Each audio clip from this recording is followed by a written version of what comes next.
government can do anything they want. Yeah. And I have contended for a long, long time that the situation with gold and silver lies within between 0.6 and 0.8% of the American population. That's all that owns gold and silver, bullion and coins and shares.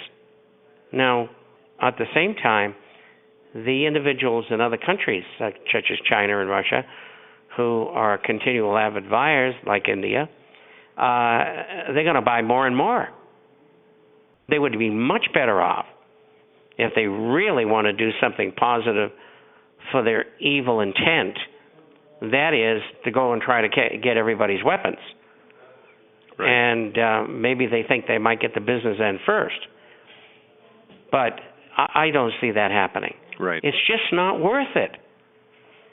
I mean, what are we talking about? $100 billion at the most? Yeah. Probably more like 20 or 30 billion. I mean, to these people nowadays, that's chump change. Well, it is, yeah. I mean, they're borrowing every single month. They're printing more than that out of thin air. So, hey, let's turn our attention to Greece. I like to call it Turmoil Part 2, because it looks like Papandreou is doing the best he can to hand that country over to the bankers, but the people are ticked, and rightly so, and thank God they're awake enough to be angry about it. So let me ask you this. If Greece does not remain in the Eurozone, does the Euro survive? And if Greece does remain in the Eurozone, will the Euro survive? Well, first of all, I think that myself, Max Kaiser, and Alex Jones had a great deal to do with the way the world is going, because we're reaching all over the world with talk radio and videos and the internet. And I think Alex was on once or twice. I was on a number of times, radio, television, and in the press. And Mac's been all over the place, especially recently. And I think we woke the country up. They listen to us. And these are important people because I hear about it from them. Right. They send me emails saying, hey, gee, we can never thank you enough.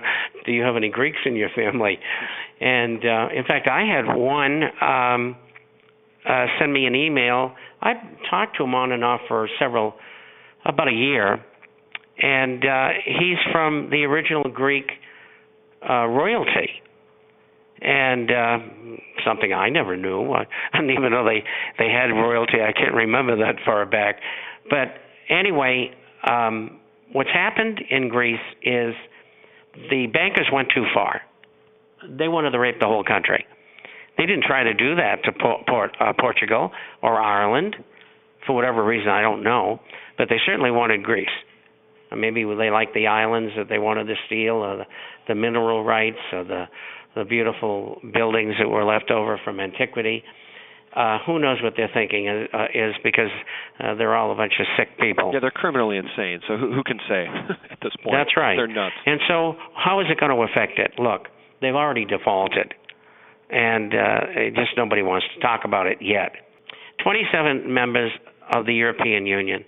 Of those, 17 belong to the Eurozone. Mm-hmm. They and the bankers and the IMF are involved in these discussions.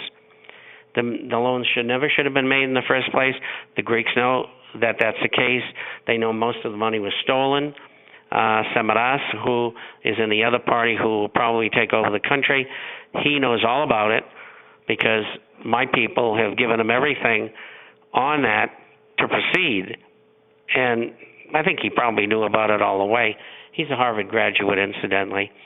And I hope he's as good as he seems to be.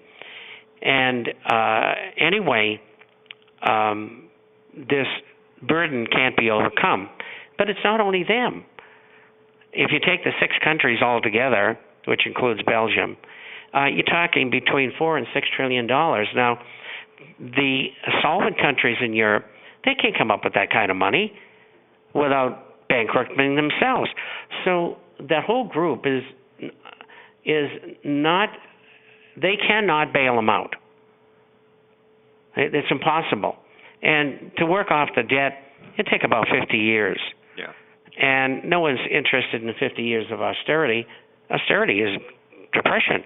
And how can you get revenues when you're throttling the economy by cutting wages by 35 to 40% and taking retirement from 50 to 70 years old and all those kind of things? No, you're right. You can't. No, you can't. And the choice is for the people to stand up and fight back or become serfs. You either fight the bankers or you become serfs, period.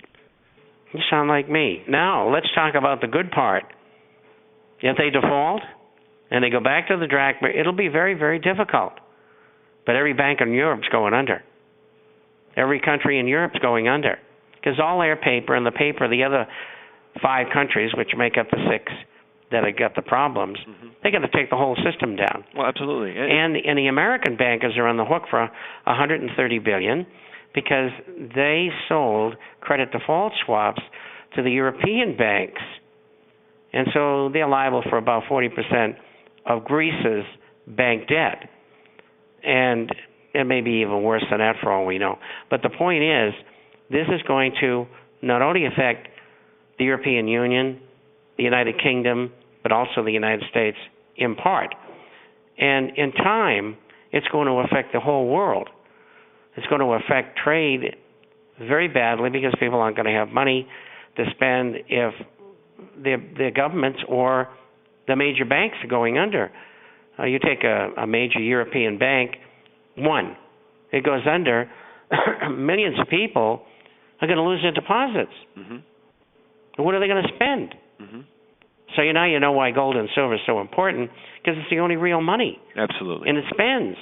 Let me ask you this then. Eric King did an interview with Jim Sinclair recently in which Jim Sinclair was the most impassioned I've ever heard him, and he wanted to make it perfectly clear that this whole thing could come tumbling down like a house of cards in this country in the next 5 minutes, in the next 5 hours. It could happen before this conversation's over, and it doesn't require one more thing to go wrong in order for it to happen. So the question is, Bob, what do you see happening with the U.S. dollar versus the euro? Pastor Lindsey Williams has said that the euro will fall first, according to his sources, and about 2 weeks later the dollar will go. And after that, the dollar will go. I know it's hard to predict these things. I don't think anybody can call that correctly. I don't think anybody's got a crystal ball to say that that's absolutely 100% the case. But what's your take? Is the euro going to go or is the dollar going to go? Well, the euro is going to go first because they have the pending problem. It's closer to us. It's right on top of us. So they're going to be under the gun first. And I wouldn't go to a northern euro if I were the Europeans, and the Germans don't want to do that. 67% of men, 71% of women for the last 10, 12 years have not wanted the euro in Germany. They want their Deutschmark. They don't even want to belong to the EU. And they just want to be left alone. And so with that in mind, once the adjustment has to be made for the countries that are probably going to get rid of the euro because they're going to go bankrupt, all those debts are going to be left in the bank in the lap of the banks, but also those countries. And the Germans are saying, no, we've had it.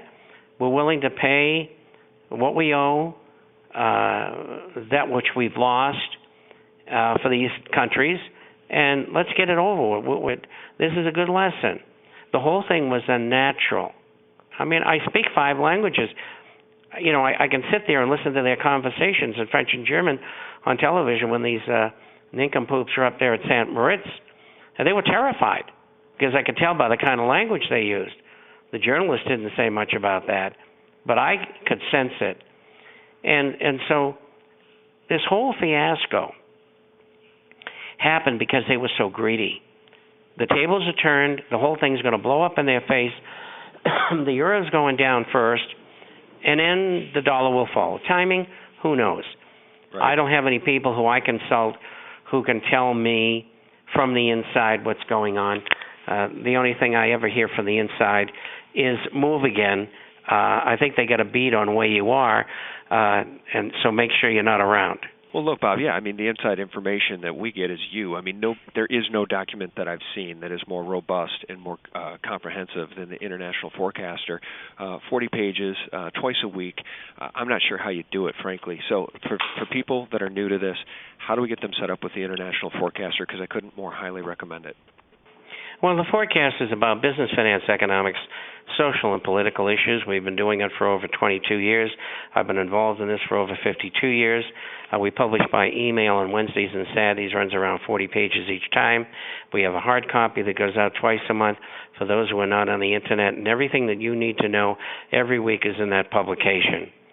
You can get a free introductory copy by going to theinternationalforecaster.com. For those of you who have questions, and we answer everyone, like a free copy of either, or would like a copy of our gold and silver share recommendations, all you have to do is email us at bob, B-O-B, at intforecaster.com. And for those of you who would like to call collect, 877-479-8178. Well, we sure appreciate you, Bob. Thanks a lot. Well, thank you, and I'll be happy to be back again. All right, we'll talk again real soon. Okay, bye-bye. Bye-bye. Well, that's it, guys. Thanks for watching. Good night.